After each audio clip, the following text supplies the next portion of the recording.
suis consultante auprès des directions achats pour les accompagner sur leur stratégie et le déploiement de leur politique achat responsable.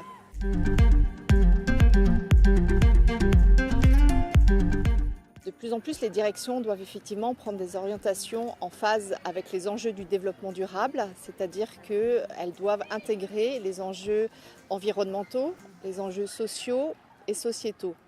Ça veut dire que pour un acheteur, quand il va définir son cahier des charges, il va se poser les questions de savoir qu'est-ce qu'il va acheter, qui peut avoir un impact sur, par exemple, les matières premières, avec qui il va travailler, s'assurer que les fournisseurs avec lesquels il travaille respectent certains enjeux, par exemple de droit du travail ou de conditions de travail, des droits humains, et puis dans sa relation au quotidien avec le fournisseur.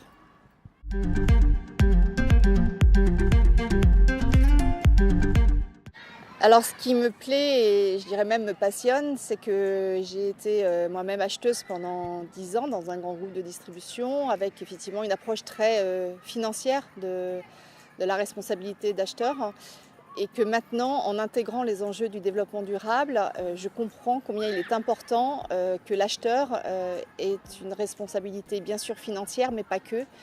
Une responsabilité par rapport aux fournisseurs qu'il engage au nom de son entreprise, puisqu'il y a bien sûr un risque de réputation, mais que globalement pour l'acheteur, ça lui permet d'ouvrir en fait son champ de responsabilité et je trouve que ça rend le métier beaucoup plus passionnant.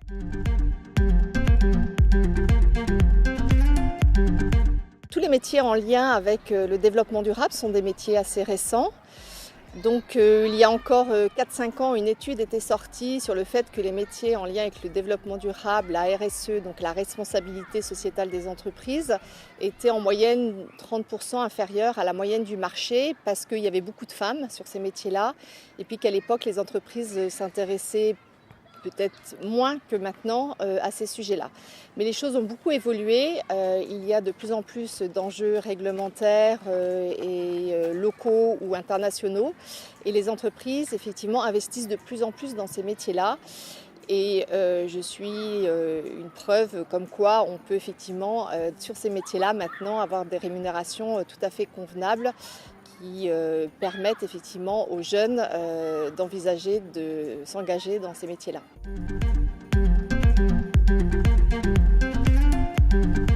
La première qualité, c'est d'être passionné. Être passionné par ces sujets-là, les sujets en lien avec les enjeux sociaux, sociétaux, les enjeux bien sûr environnementaux. Il faut aussi être curieux. Se renseigner tout le temps des évolutions réglementaires, de ce qui se passe à droite, à gauche. Sur ces métiers-là, il est très intéressant et nécessaire de voir quelles sont les bonnes pratiques.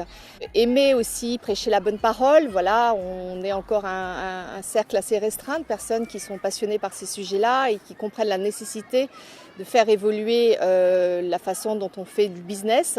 Donc il faut ne pas hésiter à aimer prendre la parole, à écrire des articles et vraiment à parler du sujet de façon positive. Ça, c'est un point très, très important.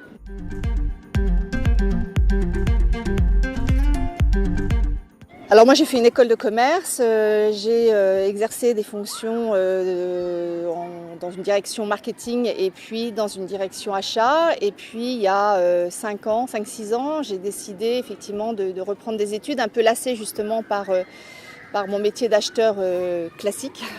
Et du coup j'ai fait un master 2 à Dauphine en développement durable et organisation, qui a été une expérience vraiment passionnante, intellectuellement et humainement parlant. Et en toute logique, je me suis dit qu'il fallait que je capitalise sur mes acquis. Donc achat plus développement durable donne achat responsable.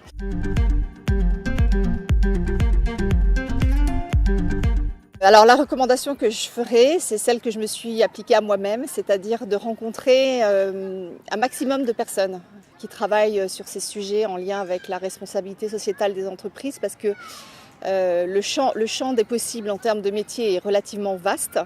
Globalement, la RSE, elle touche toutes les fonctions de l'entreprise. À terme, il ne devrait plus y avoir de direction RSE parce que la RSE devrait être intégrée de façon intrinsèque dans chaque direction. Donc globalement, tout le monde est concerné et donc effectivement, moi j'invite les jeunes à rencontrer un maximum de personnes. Les gens sont plutôt assez réactifs en fait, moi je l'ai constaté.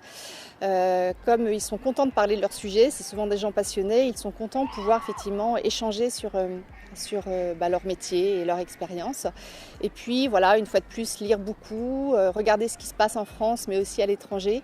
Il y a beaucoup de bonnes pratiques qui se font en fait au niveau local, par les entreprises, par les consommateurs. Donc voilà, une fois de plus, être ouvert et curieux d'esprit.